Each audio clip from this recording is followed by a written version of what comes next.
তেলের গাড়ি তেলে চলে, হাওয়ার গাড়ি হাওয়ায় উড়ে, বিনা তেলে চালায় গাড়ি নবী সুলাইমান। আমরা সেই মুসলমান, আমরা সেই মুসলমান। একদিন রাবেয়া বসরি রাত্রিবেলা ঘরের ভিতরে প্রদীপ জ্বালায়া নামাজে দাঁড়িয়ে গেছে। রাবেয়ার মালিক চিন্তা করলো, হায় হায়, আমার রাবেয়া আমার দাসীর ঘরে আলো জ্বলে কেন, আমার চাকরানির ঘরে কেন আলো জ্বলে? নিশ্চয় আমার চাকরানির কোনো কুমতলব আছে। মালিক মনে করছে রাবেয়া বুঝি কোনো পরকিয়া করতেছে। হযরতে রাবেয়া বসরির ঘরের দরজার কাছে ধীরে ধীরে ধীরে ধীরে গেলেন। যাওয়ার পরে ফাঁকা দিয়ে ভিতরে তাকায় দেখে রাবেয়া সেজদার মধ্যে পড়ে কাঁদে আর বলে, আল্লাহ, দুনিয়ার মালিকের অধীন আমারে বানাই দিছ। আমি আজকে চাকরানি, দুনিয়ার বাড়ির মানুষের মাঝ কাজ করে আমি খাই। আল্লাহ, সারাদিন দুনিয়ার মালিকের কাজ করতে হয়, তোমারে ডাকার মতো সময় আমার হয় না। আল্লাহ, রাত্রিখানার সুযোগ পাইছি, তোমারে সেজদা দিয়া তোমারে খুশি করে যাই। আমার মালিক রে, তুমি বেজার হইও না, কিন্তু তুমি রাগ করো না। আল্লাহ, আল্লাহ, আমি সারাদিন দুনিয়ার মালিকের কাজ করি, তোমারে ডাকতে সময় পাই না। আল্লাহ, আজকে তোমারে সেজদার মধ্যে ভরে ডাকতেছি, আল্লাহ তুমি বেজার হইও না। সকালবেলা মালিক সূর্য উঠার পরে রাবেয়ারে ডাক দিছে, রাবে এদিকে আসো, আজকে থেকে তুমি আর আমার বাড়ি কাজ করবা না। রাবেয়া ডাক দেখে, মালিক কেন কাজ করবো না? কাজ না করলে বেতন কোথায় পাবো? আমি কোথায় যাব? মালিক রে, কেন কাজে রাখবেন না? বলতেছে, রাবেয়া রে, তোমারে দিয়ে আমি আমার বাড়ির কাজ আর করাবো না। বলে, কেন মালিক, কি জন্য করাবেন না? আমি কি কোনো অপরাধ করছিনি? মালিক ডাক দেখা, রাবেয়া রে, কালকে রাত্রিবেলা আমি দেখলাম তুমি এমন মালিকের কাজ করো, আমি তোমারে দিয়ে কাজ করাইলে কিয়ামতের ময়দানে আমি আসামি হয়ে যাব। রাবেয়া রে, আজকে থেকে তুমি আর আমার কাজ করবা না, তুমি ওই মালিকের কাজ করো। রাবেয়া ডাক ডাকা, দুনিয়ার মালিক, তোমার কাজ না করলে আমি কোথায় কাজ পাবো? আমার ভরণ পোষণ কেমনে চলবে? ডাক ডাকা, রাবেয়া, তুমি ওই মালিকের কাজ করো, ভরণ পোষণ আমি মালিক তোমাকে দেব। একবার জোরে বলা যাবে কি মারহাবা? নেকলিবাসী, এটাই আমাদের কবরের জিন্দেগি। কবর, কবর, কবর। নবীজি বললেন, বিপদগামী পাপীদের কবরের ভিতরে আমি ৯৯টা সাপ পাঠিয়ে দিই। ওই সাপগুলি এতই ভয়ঙ্কর, আল্লাহর নবী বলতেছেন, ওই সাপে যখন মানুষে কামড়াবে, সবল দিবে, ৪০ বছর পর্যন্ত বিষক্রিয়া চলতে থাকে। শুধু কি তাই নিকলির মুসলমান, শুধু ৪০ বছর না, যত কামড় দিবে তত যন্ত্রণা বাড়তে থাকবে, যত কামড় দিবে তত যন্ত্রণা হতে থাকবে। নবীজি বললেন, ওই সাপের নিঃশ্বাস যদি একবার দুনিয়ার মধ্যে ছেড়ে দেওয়া হতো, তাহলে তামাম দুনিয়া একেবারে বিষাক্ত হয়ে যাইত, বাতাস বিষাক্ত হয়ে যাইত, পানি পর্যন্ত বিষাক্ত হয়ে যাইত, পৃথিবী বসবাস অনুপযোগী হয়ে যাইত। এত কঠিন কবরের ভিতরে শাস্তি চলতে থাকবে। আল্লাহর নবী ডাক দিলেন, সাহাবীরা রে, আমি মেরাজের রাত্রিবেলা জাহান্নাম পরিদর্শন করতে গেলাম। দেখি কিছু মানুষের পেট অনেক বড় বড়, খড়ের পালার মতো বড় বড়। আপনারা ধান কাটার পরে যেই খড় হয়, এই খড় যেইভাবে পালা দেন, যত বড় বড় হয় জাহান্নামীদের পেট এরকম বড় বড় হবে। আহা, ওই পেটের ভিতরে সাপ আর বিচ্ছুগুলি কিলবিল করতেছে। সাপ আর বিচ্ছুর কামড়ে আল্লাহর বান্দা গগন বিদারি মেরে মেরে চিৎকার দিচ্ছে। আল্লাহর নবী ডাক দিলেন, জিবরাইল, এই মানুষগুলি কারা যাদের এই কঠিন অবস্থা আজকে হয়ে গেল? তাদের পেটের ভিতরে সাপ বিচ্ছুগুলি ঘুরতেছে। জিবরাইল ডাক দেখে, হুজুর, এরা দুনিয়ার হারামখোর, যারা অন্যের টাকা মেরে দিয়ে, সুদ খাইয়া, ঘুষ খাইয়া, অন্যের সম্পদ মেরে দিয়ে, অন্যের জমি মেরে দিয়া, অন্যের টাকা মেরে দিয়ে ওই টাকার খাবার কিনে যারা খাইছিল, হুজুর, আজকে তাদের পেটগুলি খড়ের পালার মতো বানানো হলো, আর এই পেটের ভিতরে সাপ বিচ্ছুগুলি ঢুকাই দেওয়া হলো। নবীজি এইভাবে আবাদুন আবাদা পর্যন্ত চিরদিন চিরস্থায়ী পর্যন্ত তাদের শাস্তি দেওয়া হবে। তাদের চিৎকার যদি দুনিয়ার মানুষ শুনতো তাহলে দুনিয়ার মানুষ স্টক করে করে পথে ঘাটে পড়ে পড়ে মরে থাকতো। আল্লাহ এমন জোরে জোরে গগন বিদারী চিৎকার করুণ চিৎকার মারতেছিল, তাদের চিৎকারের আওয়াজ এত বিভৎস, আহা তাদের শাস্তি এত কঠিন। ও দুনিয়ার মানুষ, সেই লোকটাই সবচেয়ে বেশি বোকা যে অন্যের সম্পদ মাইরে দিয়ে কবরে চলে যায় এবং সন্তানের জন্য জমি জমা অন্যায়ভাবে রেখে দিয়ে চলে যায়। এই লোকের মতো বোকা পৃথিবীতে আর কোনো লোক নাই। কথা বলেন ঠিক কিনা? কবরের পাশ থেকে তাড়াহুড়া করে চলে যাবেন না। যদি বাবা মারা যায় কবরের পাশে দাঁড়িয়ে থাকেন, যদি মা মারা যায় কবরের পাশে দাঁড়িয়ে থাকেন, যদি ভাই মারা যায় কবরের পাশে দাঁড়িয়ে থাকেন, যদি বন্ধু মারা যায়, আত্মীয় স্বজন মারা যায়, প্রাণের কলিজার টুকরা স্ত্রী মারা যায়, কবরের পাশে দাঁড়িয়ে থাকেন। কবরের পাশে দাঁড়িয়ে থেকে ভাইয়ের জন্য বিবির জন্য কবরের পাশে দাঁড়ায় কোরআন শরীফ পড়তে থাকেন, তাকে তালকিন দিতে থাকেন, কোরআনের আওয়াজ জোরে জোরে দিতে থাকেন। যদি কোরআন শরীফ না পারেন সূরা ইখলাসটা জোরে জোরে পড়তে থাকেন, যদি তাও না পারেন সূরা ফাতিহাটা জোরে জোরে পড়তে থাকেন, যদি তাও না পারেন লা ইলাহা ইল্লাল্লাহর জিকিরটা জোরে জোরে দিতে থাকেন।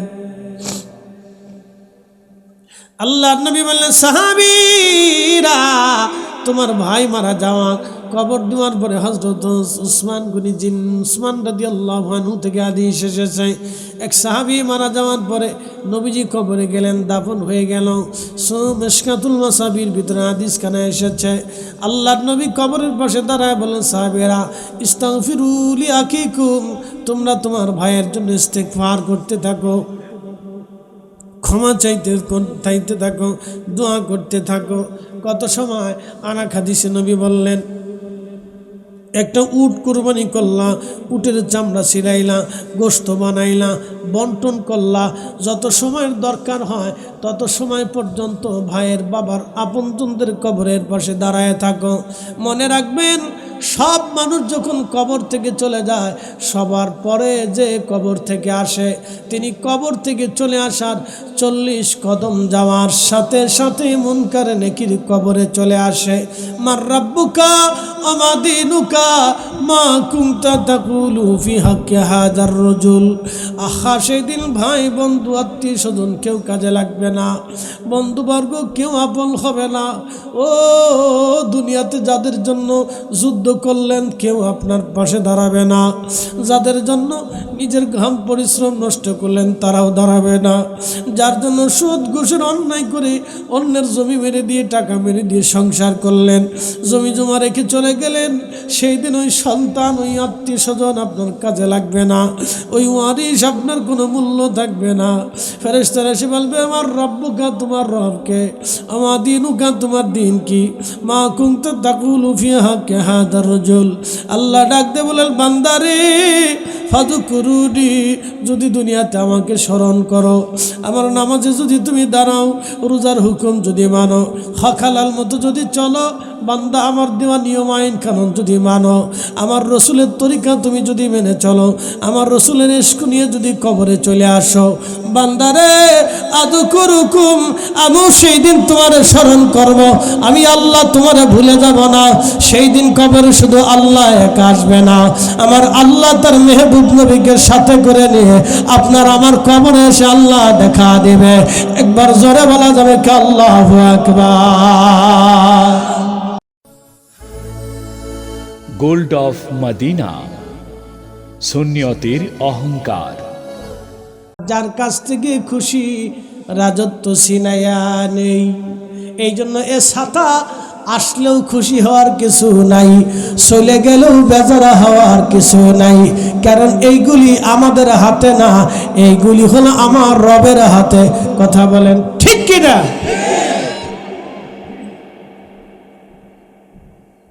ভাইজান কবরের দিকে চলে যাই, কারণ যে মাটির উপরে বসা, এই মাটির নিচে ঘর হবে। নির্দিষ্ট টাইম আসলো, ওমা তাদরি নাফসুম বিআই আরদিন তামুত।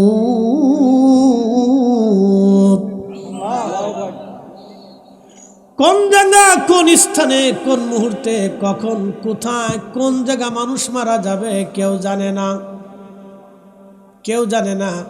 আল্লামা ইমাম আহমদ ইবনে হাম্বল রাহমাতুল্লাহ আলাইহি কিতাবুজ জুহুদের মধ্যে তিনি একটা ঘটনা লেখেন। হযরত সুলাইমান আলাইহিস সালাতু ওয়াস সালাম ছিলেন এমন এক বাদশা, তিনি জিন শাসন করতেন, তিনি পাখি পশু পাখি শাসন করতেন। শুধু জমিন না, তিনি সাগরের বাদশা ছিলেন এবং জমিনের বাদশা ছিলেন। কোহে কাঁপ পর্যন্ত তিনি বাদশাহী করতেন।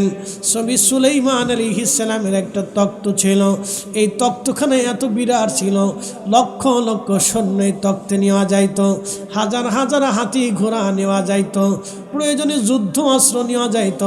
এবং এই তখ্তের ভিতরে বিরাট বড় বাহিনী নিয়ে, অর্থাৎ বর্তমান যে টাইটানিক যুদ্ধ জাহাজ, টাইটানিক জাহাজ দেখেছেন ডুবে গেছে, প্রশান্ত মহাসাগরের টাইটানিক ডুবে গেল। ভালো করে শুনে নেন, এই টাইটানিকে মাত্র 1500 মানুষ ছিল। কত?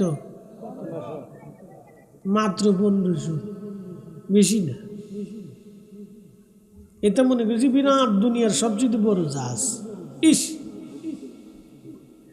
হযরত সুলাইমান আলাইহিস সালামের তখ্ত লক্ষ লক্ষ মানুষ নেওয়া যাইতো একসাথে। কোন আল্লাহু আকবার।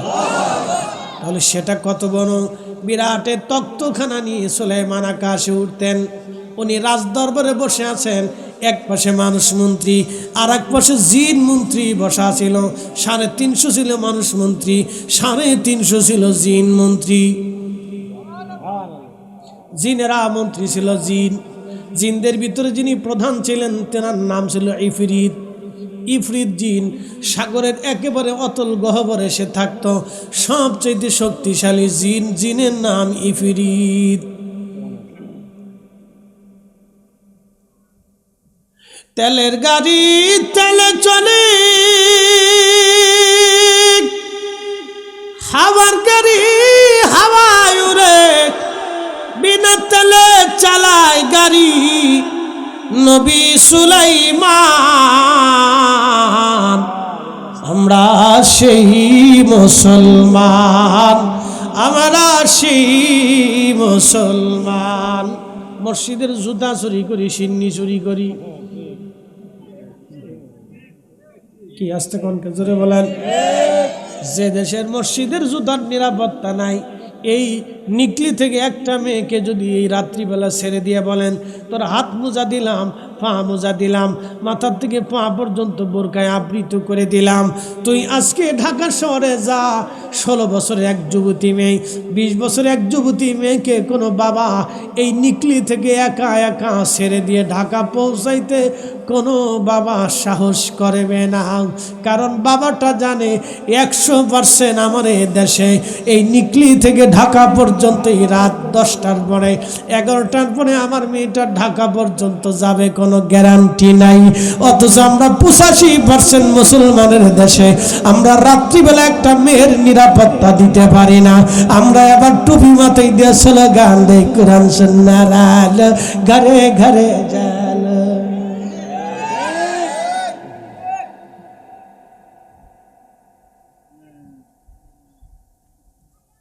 আফসোস, আফসোস। এটা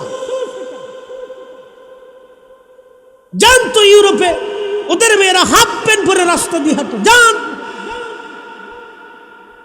সারা রাত্র যদি একটা মেয়ে হাঁটে রাস্তা দিয়ে, কোনো পুরুষ জিজ্ঞাসাও করবে না, সাহস পর্যন্ত করে না।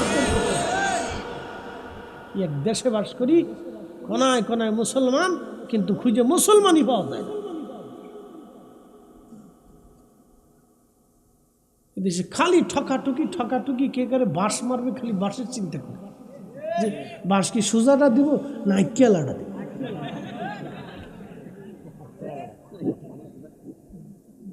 কোনটা দেব, সোজাটা দেব না কেলাটা দেব, দিব কোনটা? এই জন্য মাঝে মধ্যে আমি বলি যে আমরা কালেমা আনছি, মগর ইসলাম আনতে পারি। আর ইউরোপিয়ানরা পশ্চিমারা ওরা কালেমা নেয় নাই, কিন্তু ইসলামের আদর্শ নিয়ে চলে গেছে, যার কারণে ওরা আজকে ধনী। জীবনেও মিথ্যা সাক্ষ্য ওরা দেয় না। আমাদের দেশে 500 টাকা লিমিট সাক্ষী পাওয়া যায়, 500 টিয়া। কি কথা কর নাই, জোরে বলে কত টিয়া? 500 টিয়া সাক্ষী পাওয়া যায়, 500 টিয়া সাক্ষী দিবি, আর দিবানি কি বলা লাগবে? বলবো শুনে ওর নাকের মধ্যে ঘুষি মারছিল, বলবো ঠিক আছে দাও, 500 টাকা দাও, 500 টাকা সাক্ষী পাওয়া যায়। মাঝে মধ্যে বিচারকরা এই জন্য চিন্তা করে যে কি বিচার করে, যে সাক্ষী দিতে আসছে বিচারক তার চেহারার দিক তাকায় দেখে লোক সুবিধের না। কি কথা বল না কেন? তাদের মেধা তো কম না। বিচার করতে করতে, সাক্ষী দেখতে দেখতে, আসামি দেখতে দেখতে, বাদী দেখতে দেখতে বিচারকদের মাথার ভিতরে কিছু ধ্যান ধারণা আসে। বাদী যখন কথা বলে তখন বিচারকরা চিন্তা করে একটা সত্য, 2টে মিথ্যা। এই জন্য পরে আরো 6 মাস পরে আসবে, যান 6 মাস পর্যন্ত বুঝে আসে, ঘুরে আসে, এদিকে টাকা দেন, ওদিকে দেন, এরপরে জুতা স্যান্ডেল শেষ করে তারপরে আসে। সব সিটার, খালি সিটার, খালি সিটারি। হসপিটালে যাবেন, রোগী মরে যেতেছে, 500 টাকা দেন, ভালো সিট দেওয়া। আসতে করেন জোরে বলেন। বাংলাদেশের সদর হসপিটালগুলিতে যায় দেখেন কি নোংরা, পচা, দুর্গন্ধ আছে। বিদেশের টয়লেটও এরকম গন্ধ, ওদের টয়লেট থেকে ঘ্রাণ আছে, সেন্ট আছে, সেন্ট। বিচে ঢুকলে মনে থাকে যে বইয়ে থাকে আর একটু বসি, ভালো জায়গা, আর একটু বসি মনে। এই ভোলা পান, এদিকে চলে চলে চলে, সামনে সামনে বাবা, আয় সামনে। বাহিনী বুঝছে যে শেষ সময় চলে যাচ্ছে, হুজুর একটু পরে তাবর দিবে, এর লেগে আস্তে আস্তে আসতেছে। ওরাও চালাক আছে, বিরাট চালাক, বাপরে বাপ। ওখানকার পোলাপান যে কি চালাক, ভাষায় প্রকাশ করা যায় না।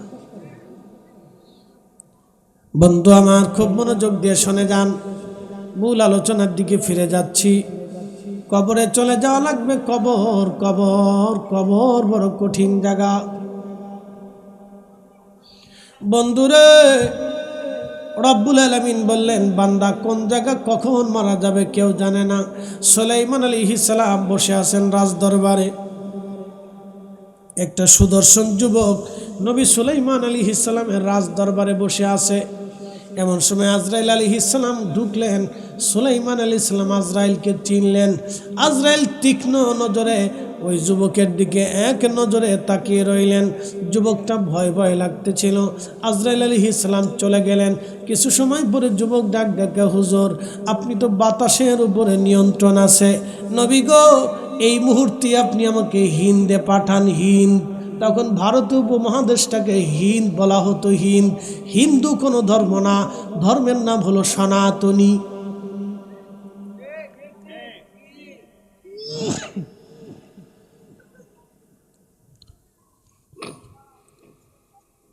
সনাতনী ধর্ম, হিন্দু, এই এলাকাকে আগে হিন্দ বলা হতো। হিন্দ থেকে হিন্দু হয়েছে, বুঝছেন? হিন্দু কোনো ধর্ম না। হযরত সুলাইমান আলাইহিস সালাম বললেন, ও যুবক তুমি হিন্দে কি করবে? বলে, হুজুর আপনি আমাকে হিন্দে পাঠায় দেন, হিন্দে আমার যাওয়াটা জরুরি। নবী সুলাইমান বাতাসকে হুকুম দিলেন, বাতাস তুমি দ্রুত গতিতে হিন্দে নিয়ে যাও। বাতাস থেকে উড়াইয়া হিন্দে নিয়ে নামাই দিল। কিছু সময় পরে আজরাইল আবার রাজদরবারে গেলেন। জিজ্ঞেস করলেন, আজরাইল কি ব্যাপার? আপনি কেন ওই যুবকের দিকে তীক্ষ্ণ নজরে তাকিয়েছিলেন? আজরাইল ডাক ডাকে, হুজুর ওই যুবকের দিকে তাকে আমি আশ্চর্য হলাম। কিছু সময় পরে সে হিন্দে মারা যাবে, কিন্তু ফিলিস্তিনে বসে আছে। ফিলিস্তিন কিন্তু আজকের না, ইসরায়েল নামক কোনো দেশ পৃথিবীতে কোনোদিনও ছিল না, মনে রাখেন।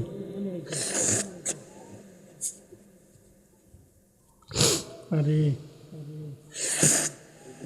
মহিলারা তো কত কিছু শুনতে চায়, না শোনালে তো টিহাও দেব না, জ্বালা আছে। আগামী বছর আর টিয়া দিত না, হুজুর দিব না। গত বছর হুজুরে ও আর শুনতে চেয়েছিলাম, দেয় নাই। আজকে দিতাম না টিয়া। এখন এই রাবিয়া বসরির ওয়াজ শোনার পরে দেখি মহিলারা নামাজ কালাম পড়ে কিনা, শোনাবেন ইনশাল্লাহ। রাবিয়া বসরির ওয়াজ শুনতে চাইছে বেডিরা, ভালো, এটা একটা ভালো দিক। এরা কয় নাই যে হুজুর স্টার জলসার ওয়াজ করে, রাবিয়া বসরির ওয়াজই শুনতে চাইছে, এটা ভালো। ভালো গুণ শোনার দরকার, প্রয়োজন। খুব মনোযোগ দেন। যুবক আজরাইল সাল্লাম বলতেছিল, হুজুর আশ্চর্য হচ্ছিলাম, সে কিছু সময় পরে মারা যাবে ফিলিস্তিনে, কিন্তু বসে আছে, মারা যাবে হিন্দে, কিন্তু বসে আছে ফিলিস্তিনে। আমি আশ্চর্য হচ্ছি যে রবের খাতাতে লেখা সে মারা যাবে হিন্দে, কিন্তু বসে আছে ফিলিস্তিনে, কি করে সম্ভব? আমি তীক্ষ্ণ নজরে তাঁর দিকে তাকিয়ে রবের কুদরতের দিকে নজর করলাম, যে হাই হাই, এটা কি করে সম্ভব? আমি আজরাইলের কাছেই খুব আশ্চর্য মনে হচ্ছিল, হুজুর আমি চলে যাওয়ার পরে যে আপনি তাকে বাতাস দিয়ে হিন্দে পাঠাবেন এটা জানতাম না। আমি হিন্দে অপেক্ষা করতেছিলাম, সে যেইখানে মারা যাবে সেইখানে। কি বুঝলেন? মৃত্যু যেখানে আছে আপনাকে সেখানে যেতেই হবে। কি কথা কর না কেন? ঠিক আছে, মরণ যেখানে আছে সেখানে অবশ্যই আপনাকে যাওয়া লাগবে। জিন্দগি তোর যাইরে ফাঁকি দিয়া রে সোনার আদম, জিন্দগি তোর যাই ফাঁকি দিয়া। ও আদম রে কামিনের ওই কোলেতে কাল ঘুমেতে রইলি তুই,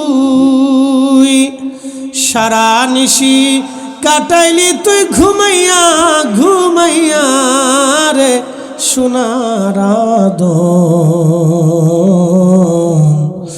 জিন্দগি তোর যাই ফাঁকি দিয়া। আজরাইল ডাক দেয়া বলেন, হুজুর হিন্দে জান কবজ করে ওই যুবকের জান আমি আল্লাহর দরবারে রেখে আপনার দরজাতে আবার আসছি।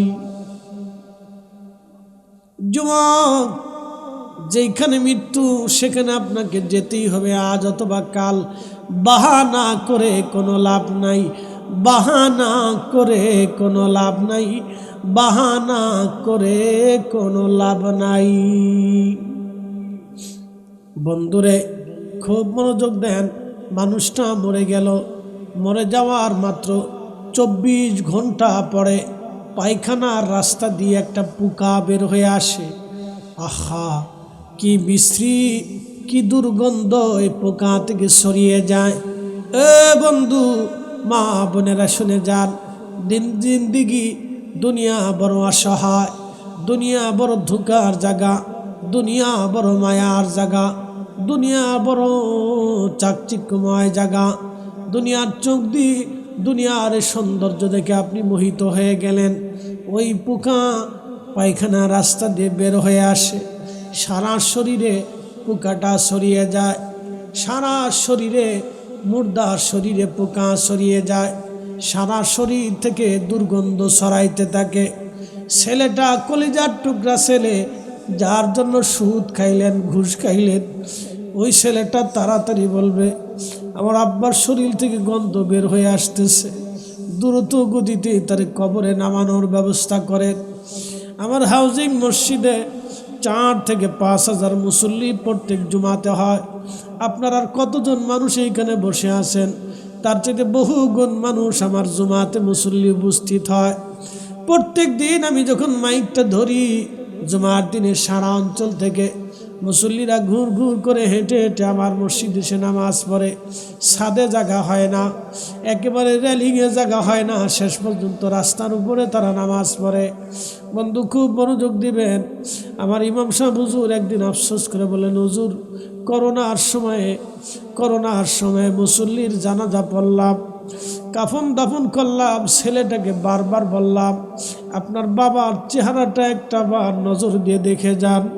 হুজুর এমন সন্তান দেখেছি বাবার চেহারাটা পর্যন্ত দেখতে আসে নাই। করোনায় রোগে আক্রান্ত রোগীকে বাবাটাকে ছেলেটা দেখতে আসে নাই, মার চেহারাটা পর্যন্ত ছেলেটা দেখতে আসে নাই। যদি আমার করোনায় ধরে, করোনার রোগে মরে যাওয়া রোগী ছেলেটা দেখতে আসলো না, মেয়েটা দেখতে আসলো না। আল্লাহ ডাক দিয়ে বলেন, বান্দারে এই কঠিন সময়ে তোমাকে সবাই ভুলে যাবে, তোমার কেউ আপন হবে না, কিন্তু শর্ত দিয়ে রাখলাম, ফাযকুরুনি আযকুরুকুম। বান্দারে তুমি যদি আমারে স্মরণ রাখো, আমি তোমার এই কঠিন মরণে তোমাকেও স্মরণ রাখবো, কঠিন ওই কবরে আমি রব তোমারে মনে রাখবো। একবার আওয়াজ তুলে বলা যাবে কি আল্লাহু আকবার। বন্ধু খুব মনোযোগ দিয়ে শুনবেন। করোনার সময় সন্তান চেনা গেল, আহা ওই সময় কবরে নামানোর সময় আপনজনরা হয়তো কবরের পাশে থাকে, তারপরে খুব দ্রুত গতিতে কবর থেকে মানুষ চলে যায়। আজকে শুনে যাবেন, সারা জীবন মনে রাখবেন, কবরের পাশ থেকে তাড়াহুড়া করে চলে যাবেন না। যদি বাবা মারা যায় কবরের পাশে দাঁড়িয়ে থাকেন, যদি মা মারা যায় কবরের পাশে দাঁড়িয়ে থাকেন, যদি ভাই মারা যায় কবরের পাশে দাঁড়িয়ে থাকেন, যদি বন্ধু মারা যায়, আত্মীয় স্বজন মারা যায়, প্রাণের কলিজার টুকরা স্ত্রী মারা যায়, কবরের পাশে দাঁড়িয়ে থাকেন। কবরের পাশে দাঁড়িয়ে থেকে ভাইয়ের জন্য, বিবির জন্য কবরের পাশে দাঁড়ায় কোরআন শরীফ পড়তে থাকেন, তাকে তালকিন দিতে থাকেন, কোরআনের আওয়াজ জোরে জোরে দিতে থাকেন। যদি কোরআন শরীফ না পারেন সূরা ইখলাসটা জোরে জোরে পড়তে থাকেন, যদি তাও না পারেন সূরা ফাতিহাটা জোরে জোরে পড়তে থাকেন, যদি তাও না পারেন লা ইলাহা ইল্লাল্লাহর জিকিরটা জোরে জোরে দিতে থাকেন। আল্লাহর নবী বললেন, সাহাবীরা তোমার ভাই মারা যাওয়া কবর দেওয়ার পরে হযরত উসমান গনি জিন উসমান রাদিয়াল্লাহু আনহু থেকে হাদিস এসেছে, এক সাহাবী মারা যাওয়ার পরে নবীজি কবরে গেলেন, দাফন হয়ে গেল। মিশকাতুল মাসাবির ভিতরে হাদিস খানা এসেছে, আল্লাহর নবী কবরের পাশে দাঁড়ায় বলেন, সাহাবীরা ইস্তাগফিরু লি আখিকুম, তোমরা তোমার ভাইয়ের জন্য ইস্তেগফার করতে থাকো, ক্ষমা চাইতে থাকো, দোয়া করতে থাকো। কত সময় আনা হাদিসে নবী বললেন, একটা উট কুরবানি করলা, উটের চামড়া ছিঁড়াইলা, গোশত বানাইলা, বন্টন করলা, যত সময়ের দরকার হয় তত সময় পর্যন্ত ভাইয়ের বাবার আপনজনদের কবরের পাশে দাঁড়ায় থাকো। মনে রাখবেন, সব মানুষ যখন কবর থেকে চলে যায়, সবার পরে যে কবর থেকে আসে, তিনি কবর থেকে চলে আসার 40 কদম যাওয়ার সাথে সাথে মুনকার নেকির কবরে চলে আসে। মার রাব্বুকা ওমা দীনুকা মা কুনতা তাকুলু ফি হাক্কি হাযার রাজুল। আহা সেদিন ভাই বন্ধু আত্মীয় স্বজন কেউ কাজে লাগবে না, বন্ধুবর্গ কেউ আপন হবে না। ও দুনিয়াতে যাদের জন্য যুদ্ধ করলেন কেউ আপনার পাশে দাঁড়াবে না, যাদের জন্য নিজের ঘাম পরিশ্রম নষ্ট করলেন তারাও দাঁড়াবে না, যার জন্য সুদ ঘুষের অন্যায় করে অন্যের জমি মেরে দিয়ে, টাকা মেরে দিয়ে সংসার করলেন, জমি জমা রেখে চলে গেলেন, সেই দিন ওই সন্তান, ওই আত্মীয় স্বজন আপনার কাজে লাগবে না, ওই ওয়ারিশ আপনার কোনো মূল্য থাকবে না। ফেরেশতারা এসে বলবে, আমার রব্বুকা তোমার রবকে, আমার দীনুকা তোমার দিন কি, মা কুনতা তাকুলু ফি হাক্কি হাযার রাজুল। আল্লাহ ডাক দিয়ে বলেন, বান্দারে ফাযকুরুনি, যদি দুনিয়াতে আমাকে স্মরণ করো, আমার নামাজে যদি তুমি দাঁড়াও, রোজার হুকুম যদি মানো, হক হালাল মতো যদি চলো, বান্দা আমার দেওয়া নিয়ম আইন কানুন যদি মানো, আমার রসুলের তরিকা তুমি যদি মেনে চলো, আমার রসুলের ইশক নিয়ে যদি কবরে চলে আসো, বান্দারে আযকুরুকুম, আমিও সেই দিন তোমারে স্মরণ করব, আমি আল্লাহ তোমারে ভুলে যাব না। সেই দিন কবরে শুধু আল্লাহ একা আসবে না, আমার আল্লাহ তার মেহবুব নবীকে সাথে করে নিয়ে আপনার আমার কবরে এসে আল্লাহ দেখা দেবে। একবার জোরে বলা যাবে কি আল্লাহু আকবার। কিন্তু শর্ত আল্লাহ দিলেন, ফাযকুরুনি, আমাকে স্মরণ করো। কাকে? জোরে বলেন। তাহলে দোয়া চলবে, জিকির হবে, নামাজ হবে। আজকে থেকে ওয়াদা করে যাবেন, হুজুর ফজরের রক্ত আজকে থেকে বাড়ি চলে যাওয়ার পরে এশা রক্ত আছে, আজকে থেকে নিয়ত করে যাবেন, হুজুর আজকে থেকে নিয়ত করলাম, আজকে থেকে এশা থেকে শুরু করে জীবনে আর নামাজ ছাড়বো না। বলেন ইনশাআল্লাহ। না না, যেমনি কইতেছেন মনে হয় ডরাই ডরাই কন, একসাথে বলেন ইনশাআল্লাহ। বিরাট আওয়াজ দিছি, বড় বড় মুসল্লিরা তারপরও খেয়ে দিয়ে চেন খুলে সেলিব্রেশন স্টার্ট করবে, দাঁড়াই মারবি না, কোন দিকে যে মারবি আল্লাহ জানে। তারপর ঘুরাই ঘুরাই মারে, ঘুরাই ঘুরাই মারে, ঘুরাই ঘুরাই দেয়, ঘুরাই ঘুরাই। যাক, অসুবিধা নেই, ছোটকালের বিষয় তো, এটা আলাদা এক সাবজেক্ট। একসাথে কোন আল্লাহু আকবার। আহা, জিন্দগি বড় কঠিন, জিন্দগি বড় সহজ। যদি আমরা এটাকে মেনে নিতে পারি তাহলে বলেন ওই কবরে আর কেউ আমাদের আপন আছে? 24 ঘন্টা পরে পায়খানা রাস্তা দিয়ে পোকা আসে। মানুষকে কবরে দেওয়ার পরে 3 দিন পরে কবরের ভিতরে শরীর ফাটতে থাকে। কতদিন পরে? 3 দিন পরে শরীর ফাটতে থাকে, পেট ফেটে যায়, পেট ফেটে নাড়ি বুড়িগুলি বের হয়ে আসে। আহা, কি বিশ্রী, কি বিভৎস, কি কঠিন। পোকা আসতে থাকে, শরীর ফেটে যেতে থাকে। 2 মাসের ভিতরে সমস্ত শরীর থেকে গোশত চামড়াগুলি খসে পড়ে যায়। একেবারে 6 মাসের ভিতরে গোশতগুলি মাটির সাথে একেবারে মিশে যায়। শেষ শেষ। 1 বছরের ভিতরে হাড্ডি গুড্ডি পর্যন্ত বসে যায়। এনেকলিবাসী, এটাই আমাদের কবরের জিন্দেগি। কবর কবর কবর। নবীজি বললেন, বিপদগামী পাপীদের কবরের ভিতরে আমি 99টা সাপ পাঠিয়ে দিই। ওই সাপগুলি এতই ভয়ঙ্কর, আল্লাহর নবী বলতেছেন ওই সাপে যখন মানুষে কামড়াবে, সবল দিবে, 40 বছর পর্যন্ত বিষক্রিয়া চলতে থাকে। শুধু কি তাই নিকলির মুসলমান, শুধু 40 বছর না, যত কামড় দিবে তত যন্ত্রণা বাড়তে থাকবে, যত কামড় দিবে তত যন্ত্রণা হতে থাকবে। নবীজি বললেন ওই সাপের নিঃশ্বাস যদি একবার দুনিয়ার মধ্যে ছেড়ে দেওয়া হতো তাহলে তামাম দুনিয়া একেবারে বিষাক্ত হয়ে যাইত, বাতাস বিষাক্ত হয়ে যাইত, পানি পর্যন্ত বিষাক্ত হয়ে যাইত, পৃথিবী বসবাস অনুপযোগী হয়ে যাইত। এত কঠিন কবরের ভিতরে শাস্তি চলতে থাকবে। আল্লাহর নবী ডাক দিলেন, সাহাবীরা রে, আমি মেরাজের রাত্রিবেলা জাহান্নাম পরিদর্শন করতে গেলাম, দেখি কিছু মানুষের পেট অনেক বড় বড়, খড়ের পালার মতো বড় বড়।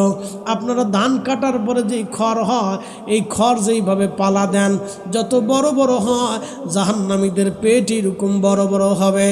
আহা, ওই পেটের ভিতরে সাপ আর বিচ্ছুগুলি কিলবিল করতেছে।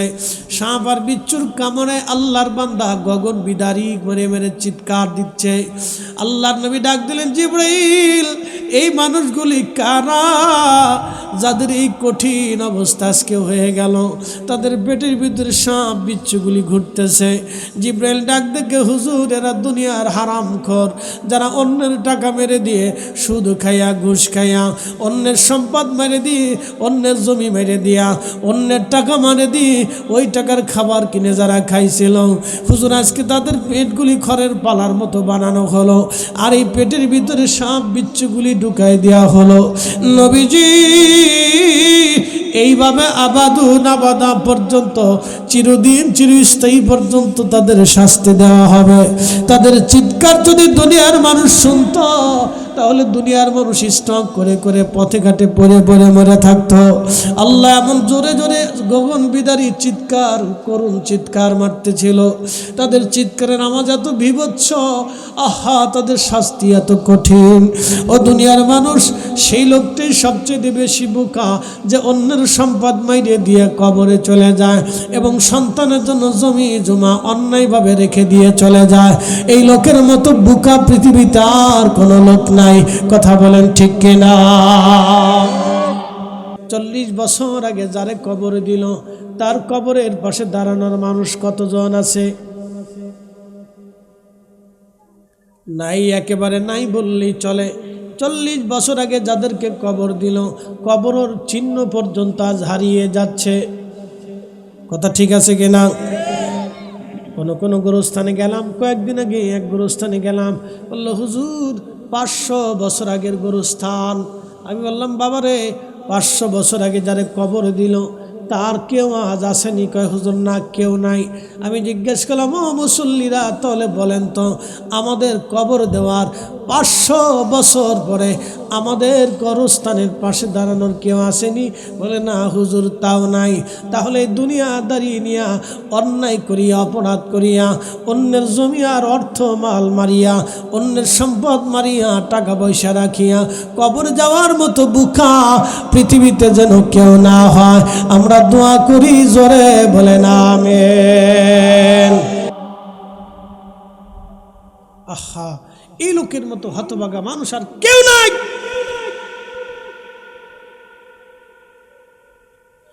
এই জন্য আল্লাহ ডাক দিলেন আইয়াতুহান নাফসুল মুতমাইন্নাহ, হে নফসে মুতমাইন্না ইরজিই, আসো ইলা রাব্বিকি রাদিয়াতাম মারদিয়া, আমার সন্তুষ্টির দিকে তুমি চলে আসো।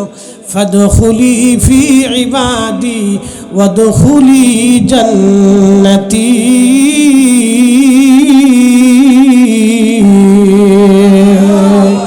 লা ইলাহা, জোরে লা ইলাহা, হয় না লা ইলাহা, জোরে লা ইলাহা, হাসবি রাব্বি জাল্লাল্লাহ মা ফি কলবি গায়, আহা নূর মুহাম্মদ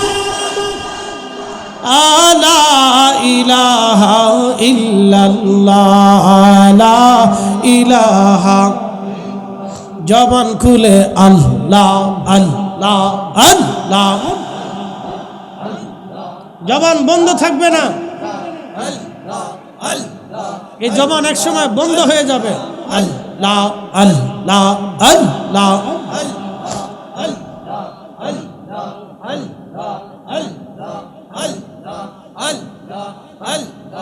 আল্লাহ তোমার লীলা খেলা কেউ বুঝে কেউ বুঝে না গা, আল্লাহ তোমার লীলা খেলা কেউ বুঝে কেউ বুঝে না।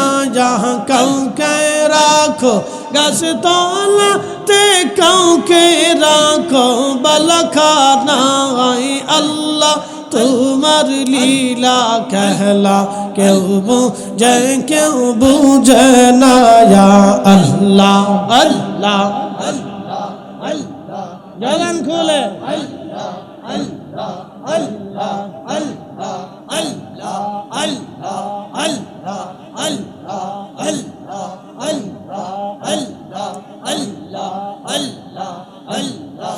কাউকে রাখো গাছ তলাতে, কাউকে রাখো বালখানায়, আল্লাহ তোমার লীলা খেলা কেউ বুঝে কেউ বুঝে না।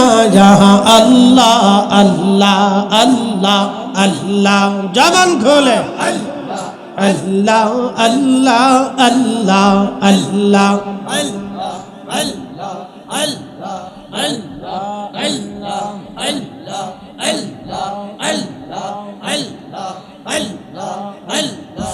ইব্রাহিম তোমার নামে ছিল নমরুদের আগুনে ফেললো, আগুন হইল ফুল বাগিচা সাপাশম কেন পুরলো না আগুন হইল ফুলবা গিসা পাশম কেন পুরলো না আল্লাহ তোমার লীলা कहला কেউ বুঝে না আল্লাহ আল্লাহ আল্লাহ আল্লাহ আল্লাহ আল্লাহ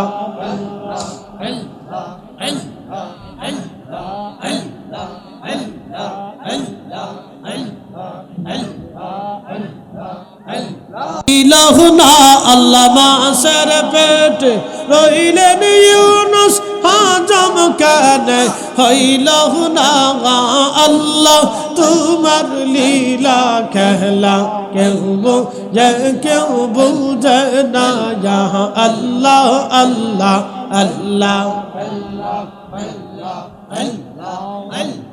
কাউকে রাখো গাছ তহলাতে কাউকে রাখো বালখানায় আল্লাহ কাউকে রাখো গাছ তহলাতে কাউকে রাখো বালখানায় আল্লাহ তোমার লীলা कहला কেউ বুঝে না আল্লাহ আল্লাহ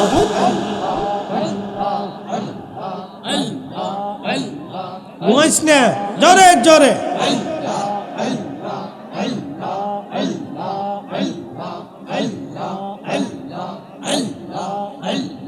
মুসা তোমার নবী ছিল তোর পাহাড়ে সওয়াল করলো পাহাড় পুইরা সুরমা হইল মুসা কেন পুরলো না আল্লাহ পাহাড় পুইরা সুরমা হইল মুসা কেন পুরলো না আল্লাহ তোমার লীলা कहला কেউ বুঝে না আল্লাহ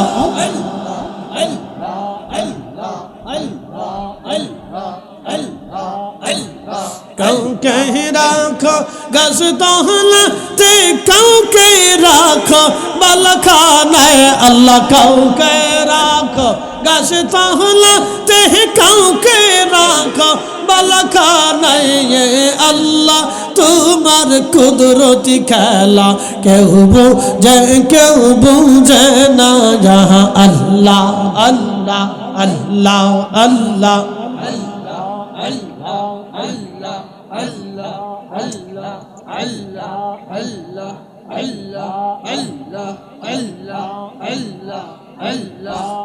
বজ পাগলা রে ডুবলো বেলা দেখনা চাহিয়া আল্লাহ আল্লাহ আল্লাহ পর পারে ডাক পড়িলে পর পারে ডাক পড়িলে পার হবে তুই কি দি জাগা ডুবলো বেলা দেখনা চাহিয়া আল্লাহ আল্লাহ আল্লাহ আল্লাহ আল্লাহ আল্লাহ আল্লাহ আল্লাহ বজ পাগলা রে ডুবলো বেলা দেখনা চাহিয়া আল্লাহ আল্লাহ আল্লাহ আল্লাহ বের কালেমা নামাজ রোজা পথের সম্বল বাহানাইয়া সামনে চল রে আবুজ মনে রে আল্লাহ আল্লাহ বলি যা আল্লাহ বিনে নাই রে উপায় আল্লাহ বিনে নাই রে উপায় বাবু নিমন দেখিয়া ডুবলো বেলা দেখনা চাহিয়া আল্লাহ আল্লাহ আল্লাহ বজ পাগলা রে ডুবলো বেলা দেখনা চাহিয়া আল্লাহ আল্লাহ আল্লাহ পর পারে ডাক পড়িলে পাহারা পারে ডাক পড়িলে পার হবে তুই কি দি জাগা ডুবলো বেলা দেখনা চাহিয়া আল্লাহ আল্লাহ আল্লাহ আল্লাহ আল্লাহ আল্লাহ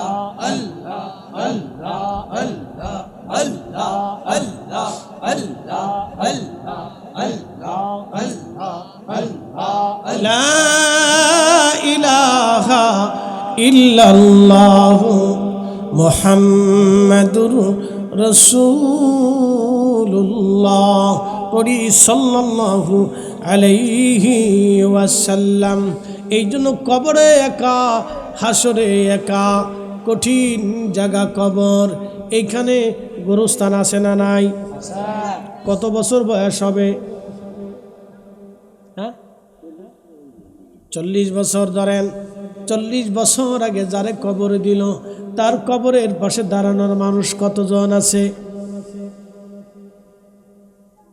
নাই, একেবারে নাই বললেই চলে। 40 বছর আগে যাদেরকে কবর দিল কবরের চিহ্ন পর্যন্ত আজ হারিয়ে যাচ্ছে। কথা ঠিক আছে কিনা? কোনো গোরস্থানে গেলাম, কয়েকদিন আগে এক গোরস্থানে গেলাম, বললো হুজুর 500 বছর আগের গোরস্থান। আমি বললাম বাবারে 500 বছর আগে যারে কবর দিল তার কেউ আজ আসেনি? কয় হুজুর না, কেউ নাই। আমি জিজ্ঞেস করলাম ও মুসল্লিরা তাহলে বলেন তো আমাদের কবর দেওয়ার 500 বছর পরে আমাদের কবরস্থানের পাশে দাঁড়ানোর কেউ আসেনি? বলে না হুজুর তাও নাই। তাহলে দুনিয়া দাঁড়িয়ে নিয়া অন্যায় করিয়া, অপরাধ করিয়া, অন্যের জমি আর অর্থ মাল মারিয়া, অন্যের সম্পদ মারিয়া, টাকা পয়সা রাখিয়া কবর যাওয়ার মতো বুকা পৃথিবীতে যেন কেউ না হয়। আমরা দোয়া করি জোরে বলেন আমিন। ও বন্ধু, মহিলারা হযরত হাসান বসরি আর রাবিয়া বসরির ওয়াজ শুনতে চাইল। মা বোনেরা রে, এই লম্বা ওয়াজ করতে গেলে আমার রাত পার হয়ে যাবে।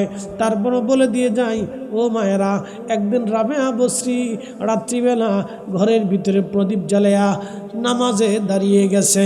রাবিয়ার মালিক চিন্তা করলো, হায় হায়, আমার রাবিয়া আমার দাসীর ঘরে আলো জ্বলে কেন? আমার চাকরানির ঘরে কেন আলো জ্বলে? নিশ্চয় আমার চাকরানির কোনো কুমতলব আছে। মালিক মনে করছে রাবিয়া বুঝি কোনো পরকিয়া করতেছে। হযরতে রাবিয়া বসরির ঘরের দরজার কাছে ধীরে ধীরে ধীরে ধীরে গেলেন।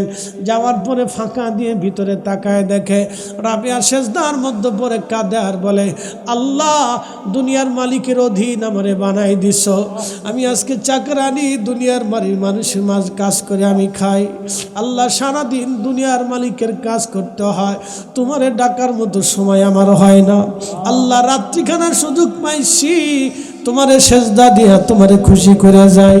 আমার মালিক রে, তুমি বেজার হইও না, কিন্তু তুমি রাগ কইরো না। আল্লাহ, আল্লাহ, আমি সারাদিন দুনিয়ার মালিকের কাজ করি, তোমারে ডাকতে সময় পাই না। আল্লাহ, আজকে তোমারে সেজদার মধ্যে ভরে ডাকতেছি, আল্লাহ তুমি বেজার হইও না।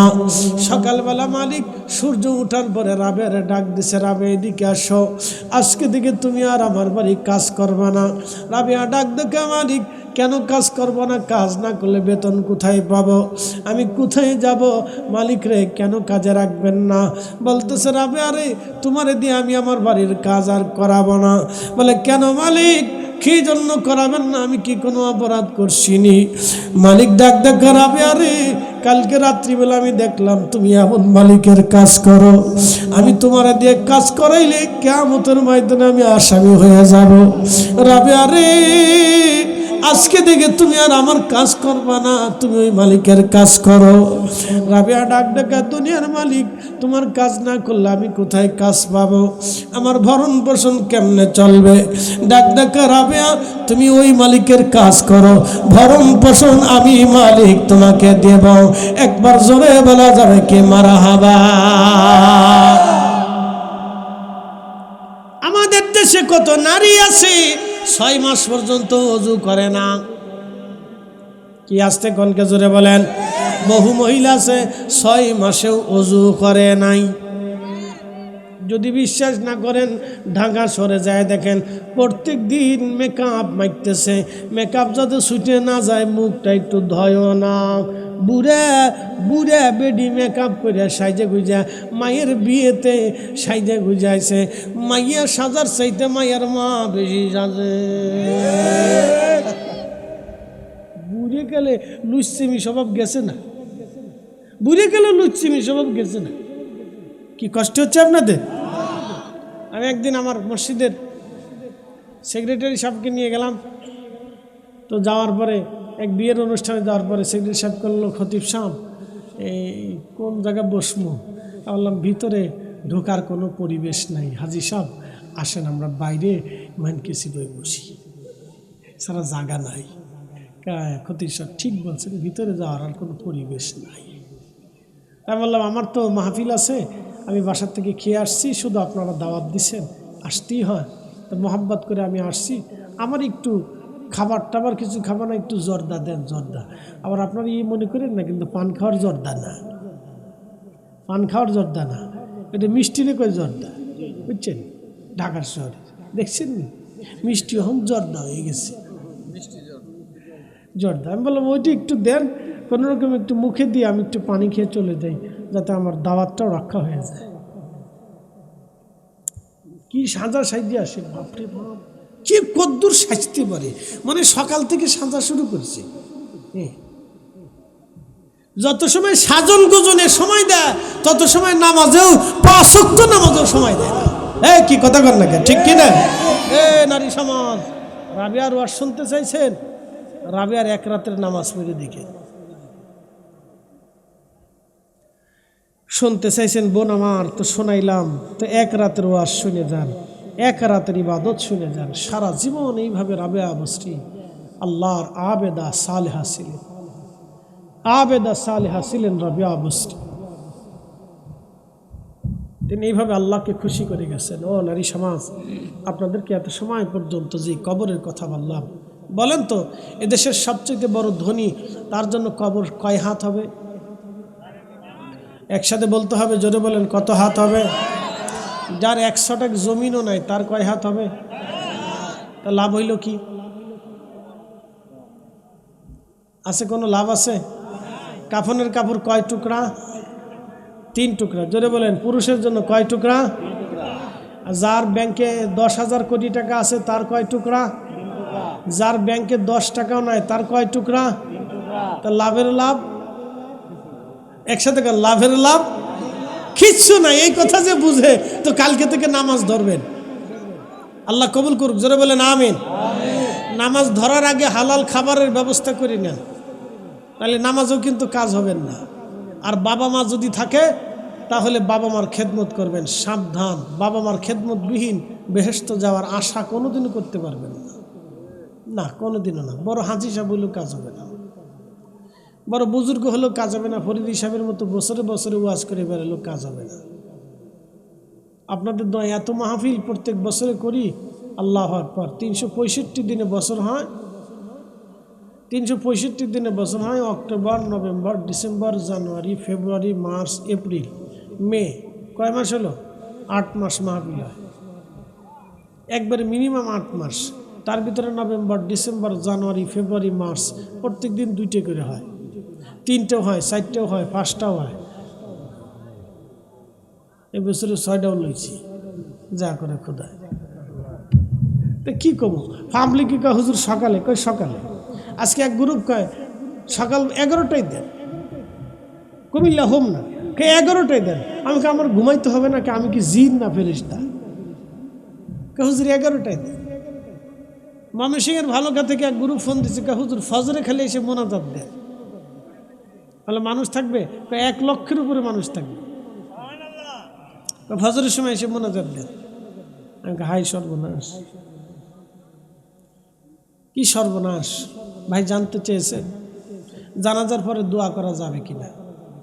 আচ্ছা, আপনাদেরকে একটা প্রশ্ন করি, কিছু কথা আপনাদেরকে শোনাই, তারপরে আপনারা জবাব দেবেন। জানাজার নামাজে ওযু করা লাগে কিনা? জোরে বলেন। ওযু ছাড়া কি জানাজার নামাজ হয়? জানাজার নামাজের সময় লাশ সামনে রাখা লাগে কিনা? লাশ সামনে না রাখলে কি জানাজা হয়? জানাজার সময় কেবলামুখী হতে হয় কিনা? কেবলামুখী ছাড়া কি জানাজা হয়? আর যে দোয়া করা হয়, এই দোয়া কেবলার দিকে হলেও চলে, উত্তরেও হলেও চলে, পূর্বে হলেও চলে, পশ্চিমে হলেও চলে। ওযু না হইলেও চলে, হইলেও চলে। লাশ থাকলেও চলে, না থাকলেও চলে। তো এই দোয়ার জানাজার দোয়া এক করেন না, এটা এক করেন, এটা ভিন্ন দোয়া। শতকে আবার বুঝাইতেছি, বলেন জানাজায় লাশ ছাড়া কি জানাজা হয়? এই যে হাত তুলে দোয়া, লাশ সামনে থাকলেও চলে, পিছনে থাকলেও চলে। জানাজা অজু ছাড়া কি হয়? তাহলে এই দোয়া অজু ছাড়া না হলেও করা যায়, কবুল হবে কি হবে না সেটা পরের বিষয়, কিন্তু হয়ে যায়। আচ্ছা, কেবলামুখী ছাড়া কি জানাজা হয়? তাহলে এই হাত তুলে দোয়া করা, এটা কেবলামুখী, উত্তরে দক্ষিণে পূর্ব পশ্চিমে যেদিকে করেন সেই দিকে হয়। তো জানাজার দোয়া আর এই দোয়া এক জায়গায় করেন না, এক জায়গায় করেন না, এটা বেহুদে একটা বিতর্ক ফাললে করে। এবছরে মিশর আল আজহার বিশ্ববিদ্যালয়ের সবচেয়ে বড় যিনি হাদিস ডিপার্টমেন্টের ডক্টর ছিলেন, ডক্টর আবু হাশেম, তিনি ইন্তেকাল করেছেন। পৃথিবীর সবচেয়ে বড় ডক্টর ছিলেন হাদিস ডিপার্টমেন্টের। উলুমুল হাদিসে শোনেন, আপনাদেরকে বলি, আমাদের দেশে বুখারী, মুসলিম, সিয়াসিত্তা বিভিন্ন কিতাব আসে না? নতুন কোনো কিতাব যদি ছাপা হতো তাহলে ওনাকে আগে দেখানো হতো, ওনাদেরকে আগে দেখানো হয়। ওনারা যদি রেকমেন্ড করে যে না এটা কিতাব এবং মূল নুসখার সাথে মিল আছে, এই কিতাব মার্কেটে ছাড়া যাবে, তাহলে কিতাব ছাড়বে, নতুবা ছাড়বে না। 1 লক্ষ হাদিসের উপর গবেষণা ছিল ওনার। তো তিনি ইন্তেকালের পরে মিশরের আজহারের বড় বড় ডক্টর শায়েখরা জানাজার নামাজ পড়েই তার জন্য দোয়া করলেন হাত তুলে। খালি গুতাগুতি বাংলাদেশে, খালি ধাক্কাধাক্কি বাংলাদেশে, বলে যে ধর্ম চলে যাচ্ছে, মুসলমান দোয়া বন্ধ করে দিচ্ছে, তার কোনো খবর নেই, ধর্ম চলে যাচ্ছে। গায়েবানা জানাজা ইসলামের কোনো বিধানই নেই। গায়েবানা জানাজা বলে কোনো জানাজা নেই, এটা ফাও কথা। গায়েবানা মানে অদৃশ্য জানাজা। অদৃশ্য আবার কিসের জানাজা? গায়েবানা জানাজা বুঝেন নাই? গায়েব মানে কি? উপস্থিত নাই, অদৃশ্য। তো এই জানাজা কেমনে কি? এটা নামেই তো কাজে নাই। আল্লাহ রসুল আবিসিনিয়ার বাদশা নাজ্জাশির জন্য জানাজা পড়ছিলেন, কিন্তু আল্লাহ রসুল তিনার কাশ, তিনার চোখ আল্লাহ খোলা ছিল, তিনি লাশ চার সামনে উপস্থাপন করা হয়েছিল ফেরেশতারা। একসাথে বলবেন আল্লাহু আকবার। এটা আল্লাহ রসুলের একটা খাস বিষয় ছিল। অত বিষয়কে টেনে এনে আপনি প্রতিনিয়ত গায়েবানা জানাজা পড়বেন, এইগুলো জানাজার কোনো সিস্টেমই ইসলামে নাই। এটা আজারে জানাজা আর কি। মাজার জিয়ারত অবশ্যই যাবেন, যত বেশি পারেন জিয়ারত করবেন। নাহি তুকমাং জিয়ারতুল কুবুর, কবর জিয়ারত নিষেধ করতাম। ফাজুরুহা, তোমরা কবর জিয়ারত করো, বেশি বেশি করে কবর জিয়ারত করো। পৃথিবীর এমন কোনো মাজার নাই যে মাজারের জিয়ারত না হয়।